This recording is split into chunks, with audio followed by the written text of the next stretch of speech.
എന്ത് ലക്ഷ്യത്തെ വെച്ച് നിങ്ങൾ സംസാരിച്ചത്? ഇപ്പൊ ആ പേപ്പർ എവിടെ? നിങ്ങൾ വീട്ടിൽ വരുമെന്ന് പറഞ്ഞില്ലേ? ഏത് വീട്ടിൽ നിങ്ങൾ പോയത്? ഏവന്റെ വീട്ടിലാണ് പോയത്? മാഡം, ഞങ്ങൾ ഇങ്ങോട്ട് സംസാരിക്കുന്നില്ല, കണ്ണിങ്ങോട്ട് സംസാരിക്കണം. വേറെ അങ്ങോട്ട് നോക്കി നിൽക്കാനല്ല. ഇത്രയും ആളുകൾ അവിടെ കൂടി നിൽക്കുന്നില്ലേ? ഞാനൊരു പരാതി കേട്ട് തന്നിരുന്നു. എന്റെ വീട്ടിലെ വോട്ട് കാണാനില്ല, ആ വോട്ടിന് പരിഹാരം കാണിച്ചു തരണം. എന്നിട്ട് എവിടെ? ഇന്ന് 3 മണിക്ക് മുമ്പ് നിങ്ങൾ സമർപ്പിച്ചു, വീട്ടിൽ വന്ന് പരിശോധിച്ച് റിപ്പോർട്ട് കൊടുക്കാന്ന് പറഞ്ഞു. എന്നിട്ട് എവിടെ? നിങ്ങൾ ഇപ്പം പറയുന്നത് വേറെ എങ്ങോട്ടാ പോകുന്നത്? മനുഷ്യൻ എങ്ങനെ കളവ് പറയാൻ പറ്റില്ല?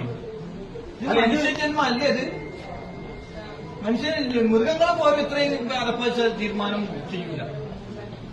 കഴിഞ്ഞ ദിവസം വരെ ഞാൻ നിങ്ങളെ കൂടായിരുന്നു. ഒരു വ്യക്തി എന്ന നിലയ്ക്ക് നിങ്ങൾ ഇത് സെറ്റ് ചെയ്താൽ നിങ്ങൾ അത്രയും സത്യജീവിനോട് പറഞ്ഞാൽ ഞാനത് വിശ്വസിക്കുന്നു. ഇപ്പൊ ഞാൻ പറയാം, നിങ്ങളെ മനസ്സിൽ കള്ളത്തരമുണ്ട്. അതല്ലാതെ നിങ്ങളിത് വർത്താനം പറയില്ല. നിങ്ങൾ അങ്ങനെ ഒരു വാക്ക് ഞങ്ങൾ തന്നിരുന്നോ?